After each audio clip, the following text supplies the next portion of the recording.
Hey, Forrest here. Nothing like getting paid. And with ICCU's mobile app, I can deposit checks or accept Zelle payments so the money hits my account fast. I just wish there was an app for mowing the rest of these lawns. Pow day. Dude, let's go.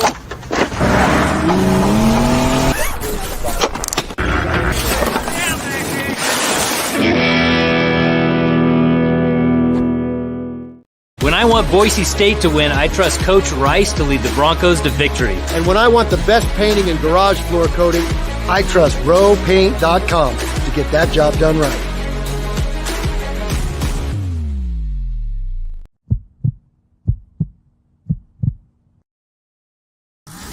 This is Bronco Nation News Live. The best interviews, the most informed opinions, the latest breaking news, all from the top Boise State insiders. Today's broadcast is coming from the Cutwater Spirits Canned Cocktail Studios. Check out one of their more than 30 flavors of pre-mixed premium cocktails at your local gas station or grocery store. Cutwater Canned Cocktails is perfect for your next game day tailgate party.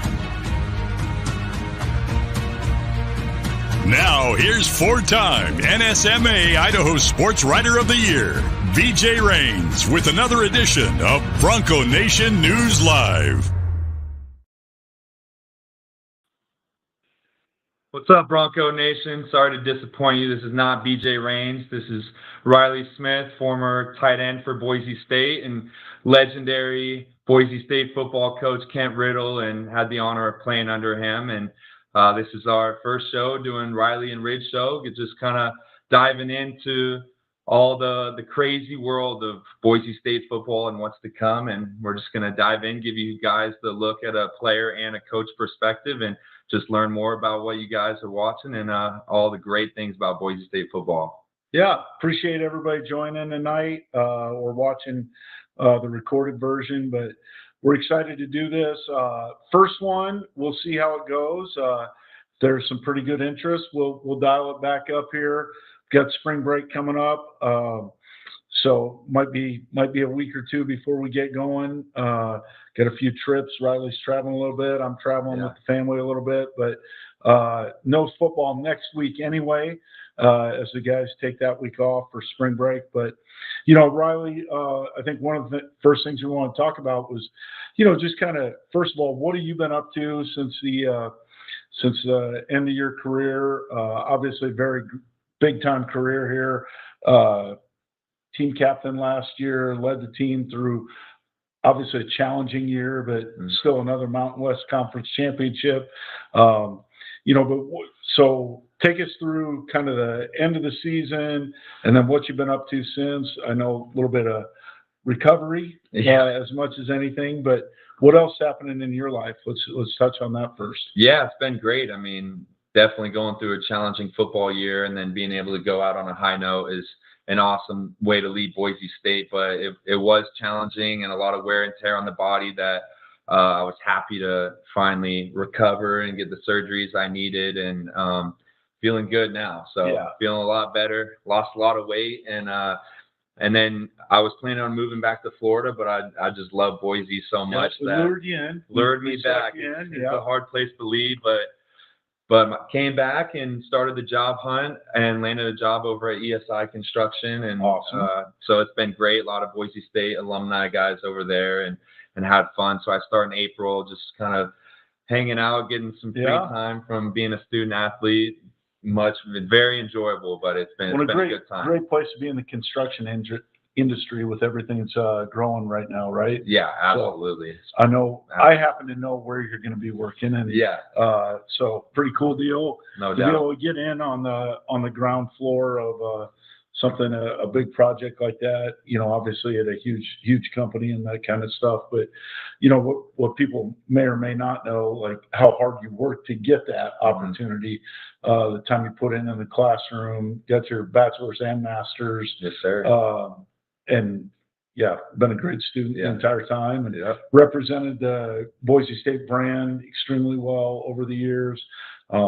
yeah, so I'm obviously excited for you because Sure. I that's appreciate part of the it. reason we brought you here, to do all that kind of stuff. And, you know, a little bummed that you're finishing the year on an injury and body beat up, and maybe not have the chance to play in the NFL. Like, you know, I think a couple of years ago we so much thought was on the horizon. Yeah. But, I know you're going to do great things no matter what that is. So, Yes, sir. I appreciate it. Very excited about it. So, Yeah, no doubt. yeah. So spring ball starts tomorrow. Mm-hmm. Okay. What's the mindset of the players? Like, even let's start back when they came back in January. Kind of take everybody through the schedule, what they've been up to, and then, you know, as you get closer, like what's your really mindset right up until tonight? Yeah, it's a lot more that goes into it than people think, and a lot is determined based off of last year's results. And even though we won a championship, or the year before when we didn't win a championship, we come in with the same mindset, and we're not content, and we want to find a way to gain a competitive edge against other teams. And ever since I've been there, and I know they're doing a great job now, we get into the winter workouts, and which are not fun. What time do those start? Early, 6 a.m. We're up. It's awesome. I live with some football guys now, and they're waking up at 5 a.m. and I hear them leave, and I get to just go right back to sleep. So I know they're grinding, that's for sure. And that's a good time just for the boys, all the new transfers and early enrollees to come in and kind of get involved in the brotherhood. And it's definitely a culture shock for them, but they're grinding. Yeah, and then some. They're on the field, and for those that don't know, they're doing the mat drills in fourth quarters. Whether it's snowing or hailing, they're on the blue, and they're rolling around on the field in the snow at 6 a.m. So a lot of respect for those guys, and that's what builds the mentality before all the X's and O's come into play. And that's probably one of the biggest things that Boise State rides on, and that separates us from a lot of teams. And I know that they kept that going, and they're doing a great job. And then they do a lot of football school as well. Yeah. And it's not as much, they don't want to burn the guys out, but they do like to gain a competitive edge in the classroom, and they learn a lot. Absolutely. And it definitely sets us up for success. Yeah. And the fourth quarter, you know, that's something that dates back, all the way probably till 98, 99, somewhere, when Coach Cutter took over. It used to be over in Bronco Gym. Yeah. So you guys probably can't appreciate that. We have a little more room when we went inside now. But, Right. You know, guys like having to dodge each other in the middle as drills finish. But yeah, certainly when we got the indoor, the Caden Williams indoor, Big time. that created more space to do those things, much safer environment. But those guys, you know, that's always been something.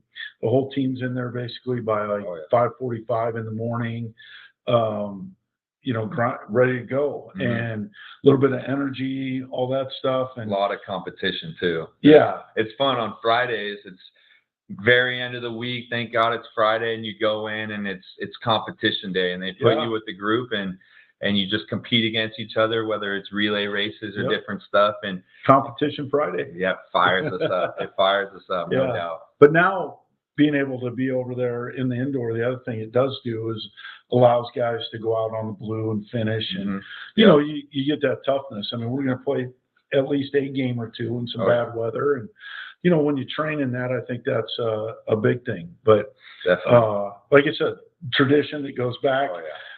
Probably a little longer than even Wiley knew, but it's the rite of passage for us Florida boys and California guys that aren't used to this weather, and they get out there rolling in the snow. It's definitely a rite of passage, and it builds the mentality that you definitely need for this program. Absolutely.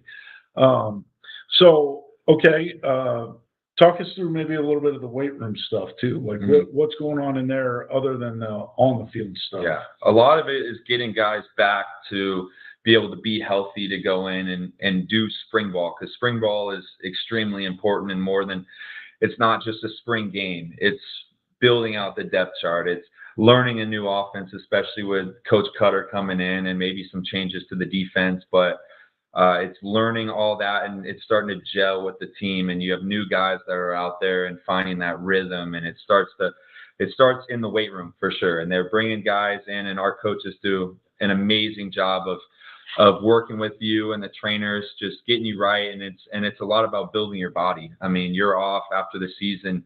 You don't really want to do much when you go back home. So the weight room is key when you get back. They transform your body, get you into that peak athleticism, and make sure you get your weight back right. But they do an unbelievable job and get you on a plan to where you're ready to play at peak performance when spring ball comes. And what were like some of your biggest growths? Because you obviously a little bit different story than a lot of people. Started as a quarterback, moved to kind of a hybrid receiver tight end, and then full-time tight end.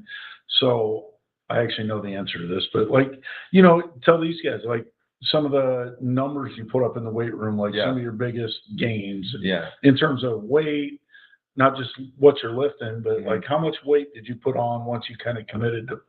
I came in at 190 pounds and got my peak weight up to 250. So I got up to about 60 pounds of weight, and as fun as it sounds to be able to eat whatever you want and just dirty bulk, it's not that fun. But we had a good program, good nutritionist, and that was something that I really had to work on, and starting to count my calories and my macros and just do daily weigh-ins and just try to make weight. But it all carried over, because if I'm trying to block someone like Ahmed, I have to be able to gain some weight, or he's just going to throw me around. But yeah, my biggest thing was I always had the shoulder issue, so upper body was just kind of maintenance for me. And I wasn't one of those guys throwing up heavy bench presses, but legs were big for me. All the explosive and power cleans and squats were my favorite thing.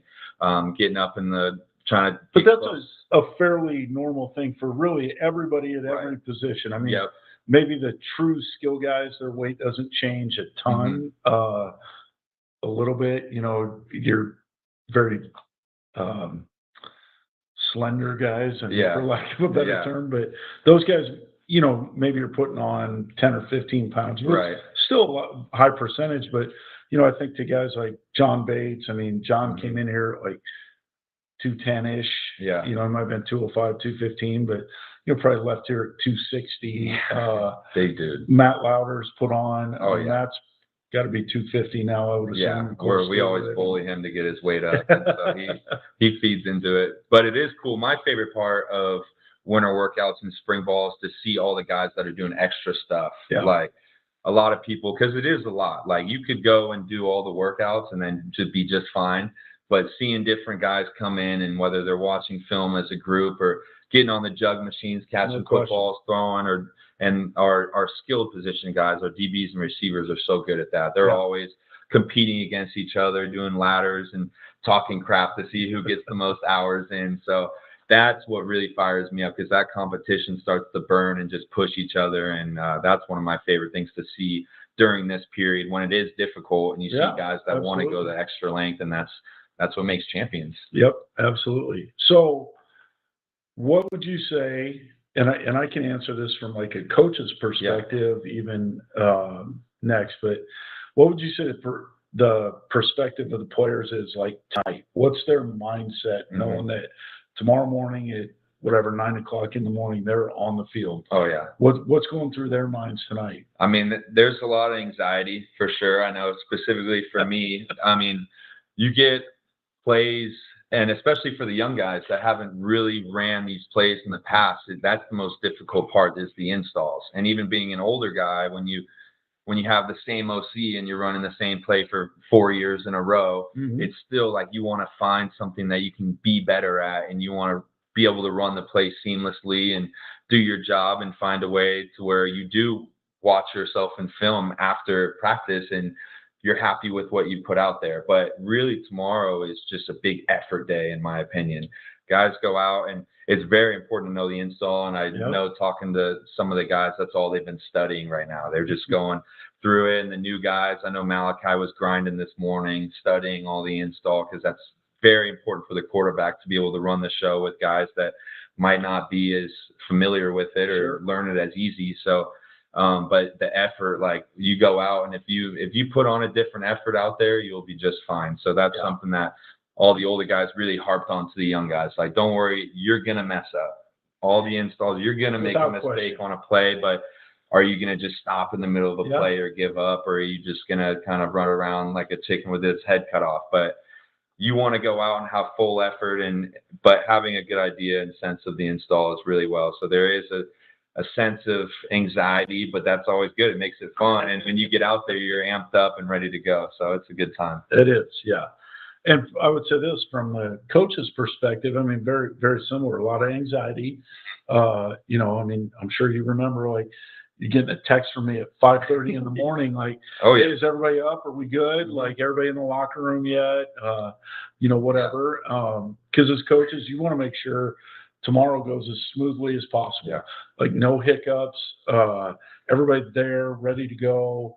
And then you want to have a great meeting. You want to have all your, you know, you've been in there, tested the meeting room film 3 times probably, like once Friday, once today, once tomorrow morning. Make sure it's good. You know, you're tweaking things right up kind of probably to the last minute. And then, you know, you go to bed early tonight and you wake up 3 or 4 times. Oh, yeah.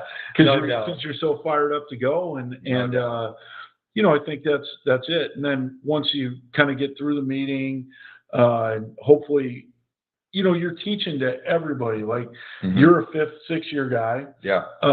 And you're trying to find something that makes that special for you and something you learn from. But then you're also trying to make sure the freshmen have like just an idea of what we're doing today. For sure. And then you know, you leave and you hit the field and you're running out there and going and you want to have great energy. And you know, I think that's it. And I think Boise State's a place where that's always, you know, kind of been the standard, right? And as long as everybody's doing that, then yeah, we're going to make mistakes, coaches, players, everybody. But are we getting better? And are we better when we left the field? Yeah. And tomorrow's something, you know, even as you get rolling with it, it's probably a practice you've done many times, except for the brand new guys on campus. Yeah. Like you've walked through it, you've walked through the plays. I mean, you know, I think all that stuff is there, and you kind of know what's going. So you want to see guys like perform fast, and it happened fast. And again, the freshmen or the new guys, like it's funny to watch. It is. I enjoy it. That's one of my favorite parts is seeing the freshmen come in and they battle through it, right? They do. That's what makes it because some great. guys battle through it and some guys just shut down. Yeah. You know, 100%. and it's still day one. You got 14 more days, and you know that I think that's something really good. And I'm excited for those guys to be able to get out there and do it because that's what you're here for. You're here to be on the field. Yeah. There's a lot of stuff that goes into leading up so you can do that. But, you know, those are things like that are necessary to be successful. But man, at the end of the day, you want to be out there playing football. For sure. Not talking about football. For sure. And I think that was one of the things that in all of my years is in the best position coaches that I've had is coaches that use the older guys to help coach too. And that's what inspired me to want to coach as well. But like you and Coach Potter did a good job of leaning on the older guys. I remember how much Bates helped me. And because you have to watch over a whole group. But when you have someone like Bates who sees something and he's experiencing it in the moment and being able to come and tell me like, hey, I know this is how they say to do it. But then when you're on the field, like try to feel it this way. Sometimes you have to overcome poor coaching, right? Right.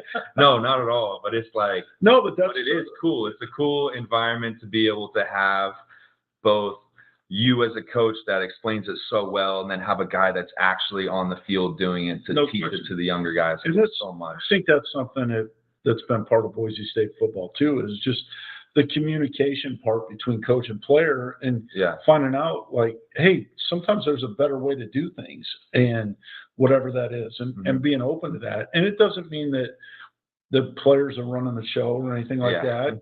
But I think open communication and dialogue always leads you to better solutions. And like, hey, that was great, but what if we did this? You know, let's figure it out. And it's like, no, we tried that 2 years ago. It was awful. We're not doing that.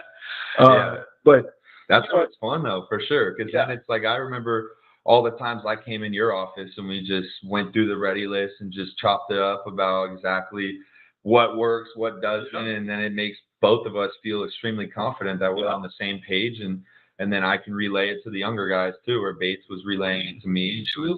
That was awesome. And even, hey, we're not like comfortable with this, like this, you know, like the whole offense or what, you know, hey, this isn't my realm.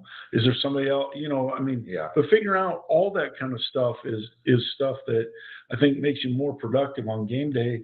And those are such cherished moments, right? Because we always used to talk about you're working 360 days for 15 days. Yeah. And that's if everything goes well, right? I mean, it might be 361 for 14, you know, whatever. But I think that's, you know, I think that gets left out sometimes. Everybody sees game day, but the other 300 and however many days that go into that, that's the rest of our lives, right? I mean, so I think that's a big deal. Yeah. On a similar note, how is it working? I know you haven't worked with Coach D as a head coach, but you've known him for a long time and know what type of guy and coach he is. How does that help you, knowing that he's the head man now working with the coaches? Because it's a similar relationship. Everybody works together. And how is it having, and what makes Coach D special in a way that coaches and position coaches can work with him well and bounce ideas off each other? Yeah, great question. So was super fired up that Coach D was the head coach. I mean, obviously took over under tough situation last year, but did a phenomenal job. I think two things excited me, probably way more than that, but two things stand out. I think his energy and enthusiasm is exactly what everybody needed. I mean, that was going to be a tough situation for anybody. And when you talk about just the right guy that really embraced it and brought the team together and congealed and I mean the synergy part of it, 100%. You know, that but figured out a way to make it work for everybody, and everybody got better. Coaches, players, you know, probably supports. I mean, just everybody improved because of his leadership.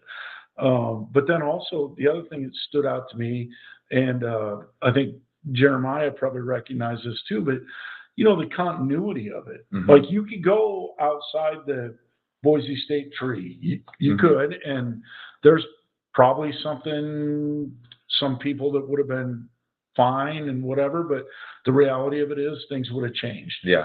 And we've got something really special here. And maybe it took a little bit of a downturn for a minute or second or, you know, whatever.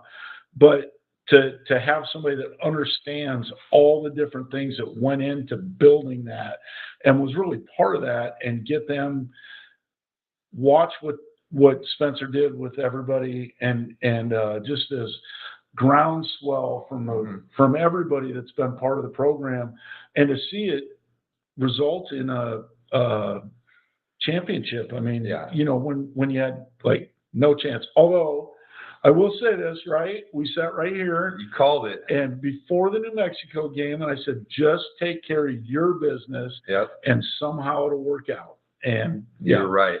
But that's part of being a Bronco, right? Sure. That's what I said. I said, I'm just telling you, somehow, some way it'll work out if you guys take care of your business. 100%. Now, there were a few unpredictable things that happened in there. But, you know, that was such a thing. It was a big time deal. It was awesome. It was great. Yeah. Well, I see we're joined here by the Mike Sanford. Happy to have him on. And so I saw Mike posted something on social media, said, I don't want to have to follow them. That's why I chose to go first when I had a choice, because we don't want to follow you in a ball game. Hey, first off, this picture right here it's multifaceted of my reactions watching the two of you guys. First off, I may or may not have had a few Bud Lights in that same kitchen there, Rid. It looks familiar. I'm not gonna lie. Absolutely. There may have been a few of those. And Diet Coke tonight. Yeah, hey, proud of you, man. And then the guy that's sitting to your left, he might not remember this about me. I spent an entire day at Bartram Trail High School when I was the head coach at Western Kentucky, trying to get that knucklehead to come play quarterback for me. But little did he know I'd be fired from Western Kentucky about 3 months later. So you ended up in the right place, Riley.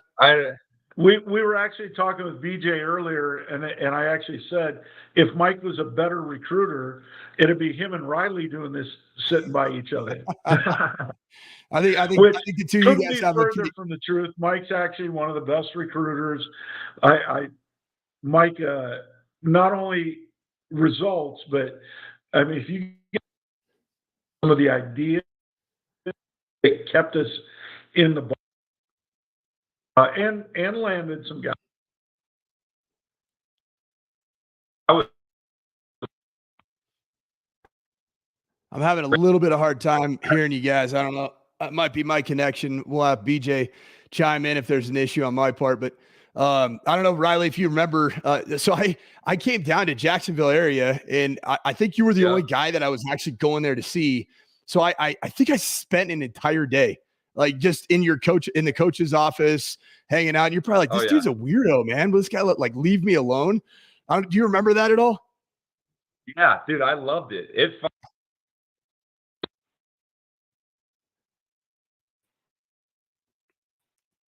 You guys are having Wi-Fi problems, I think. Yeah, we gotta get Rid to switch over to some fiber optics, man. We gotta. There he is. Is he back? Rid, your sound's going out a little bit. Hey, tell Cam to quit watching all the videos on Instagram, and Kylie's probably.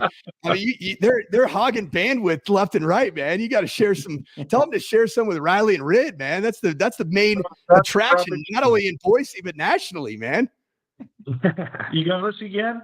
Because I got you guys now. It hasn't changed. It hasn't changed since time since we've been here. Cool. Anyway, it's probably because I was saying I remember that, and I remember talking to my coach that was with you all day. Before I talked to you, he was like, "Dude, you're gonna love this guy." Like, he was so fired up about you, and then being able to talk with you, and you got me fired up. I went out and took a visit out there and loved it, and it was great. And then one of my boys, you probably heard of Austin Reed.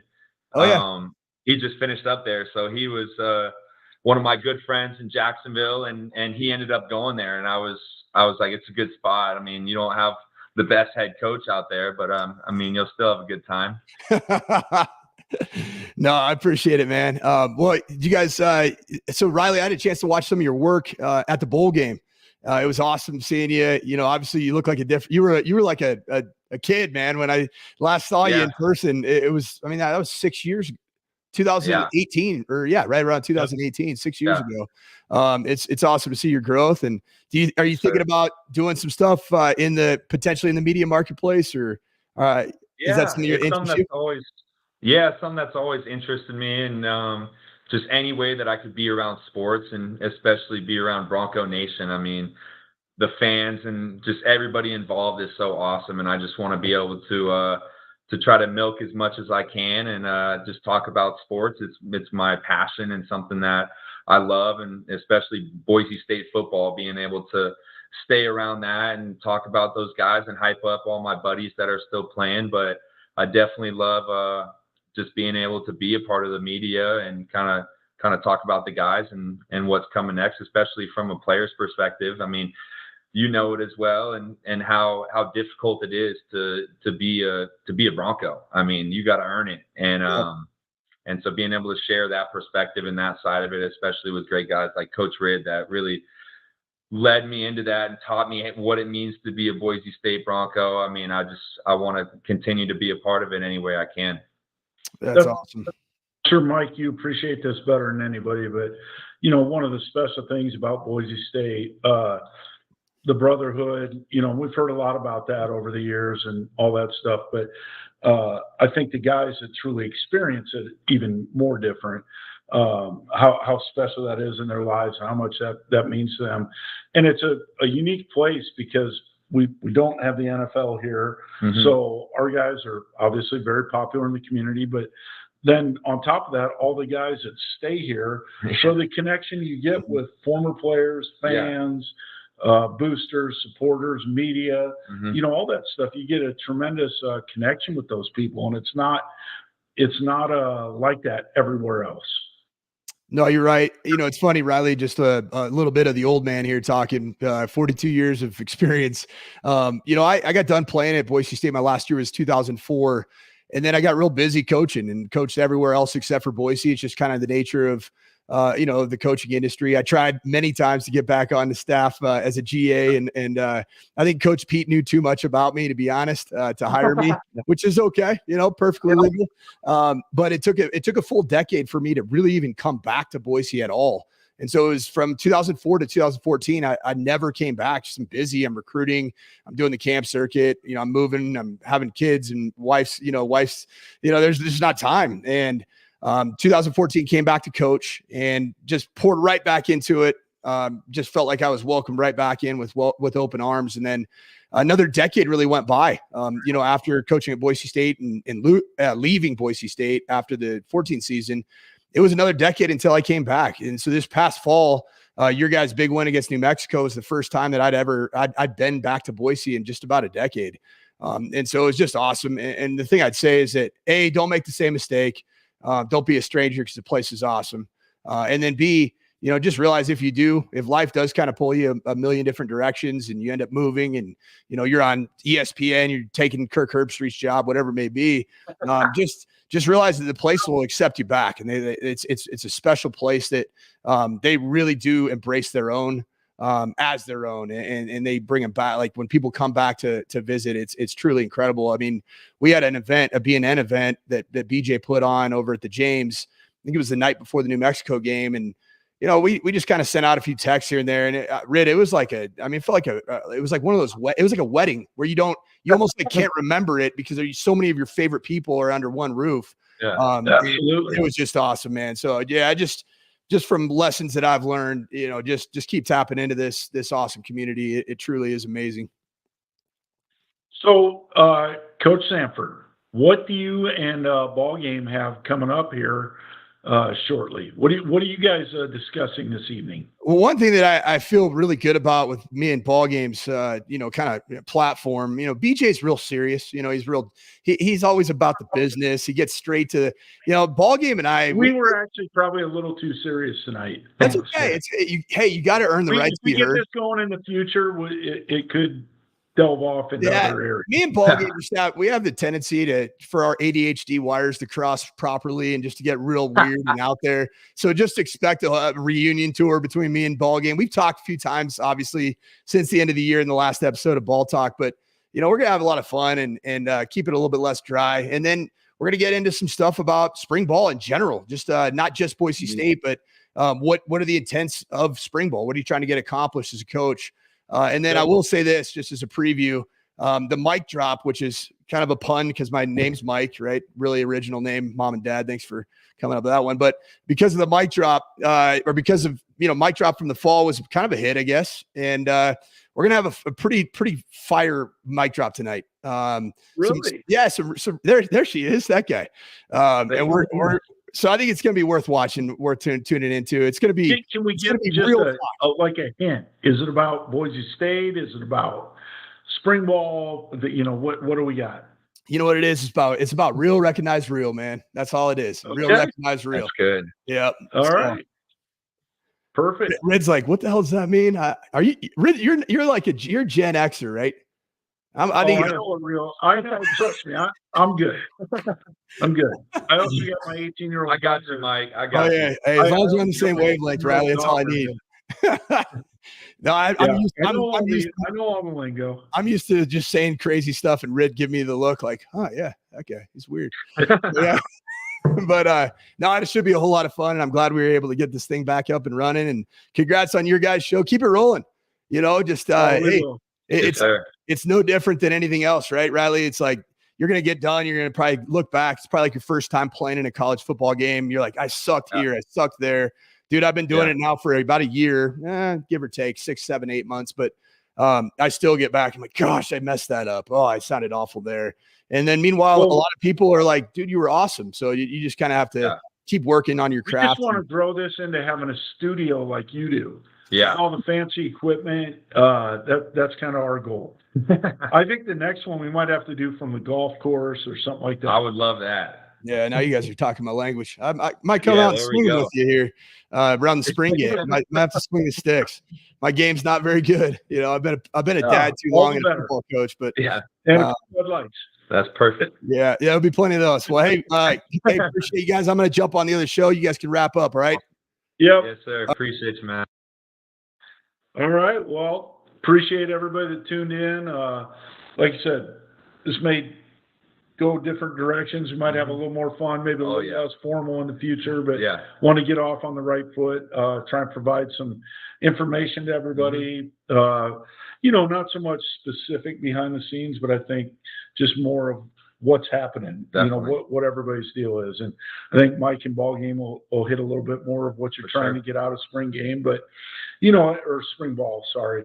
As we go forward, we might talk about the spring game and, you know, kind of what to expect. Yeah. Different guys on the team at different stages in their career, what maybe they're thinking. But really excited to do this. Riley's, you know, I always, coaching is all about the relationships. And, you know, I think if you go through life without special relationships, you're missing the point. But, you know, to be able to get on here with Riley, fun.